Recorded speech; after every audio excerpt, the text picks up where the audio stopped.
Aujourd'hui, 9 réacteurs sont en cours de démantèlement par EDF en France. Ces opérations sont réalisées avec des engins téléopérés à distance, mais pour le démantèlement de la centrale de Brennilis, nous souhaitions automatiser ces opérations. C'est pourquoi nous avons fait appel à l'IRT. Ce projet est une première pour l'IRT, c'est notre premier projet dans le domaine du nucléaire et plus spécifiquement dans le domaine du démantèlement. On va avoir 2 robots dans le bloc réacteur qui vont venir de chaque côté de la cuve extraire les demi-tubes de force et on va avoir 864 fois la même tâche à exécuter.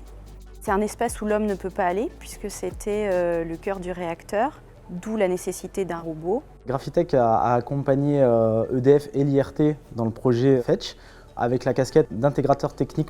Par la suite, c'est nous qui allons développer le robot qui sera utilisé dans le réacteur pour réaliser les opérations de démantèlement. La principale difficulté, c'était vraiment d'extraire ces tubes de la cuve.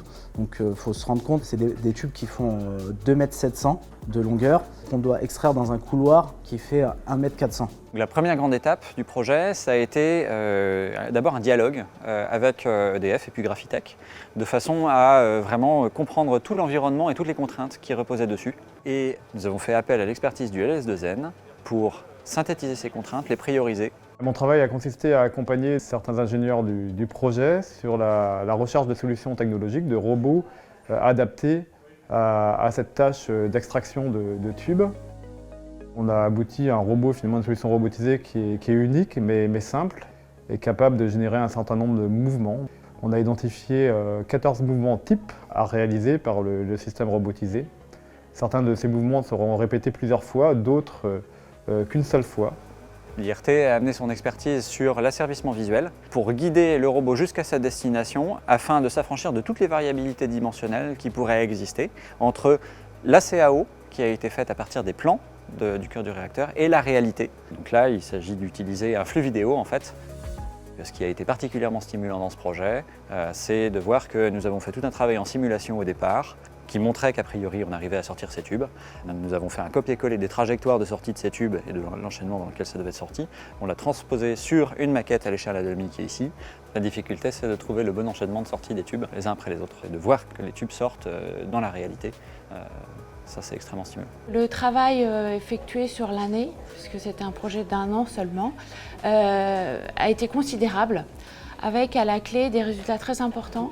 On a à la fois obtenu une bonne confiance dans la faisabilité de ces opérations, mais également dans l'intérêt que ça présente pour EDF d'aller sur de l'automatisme.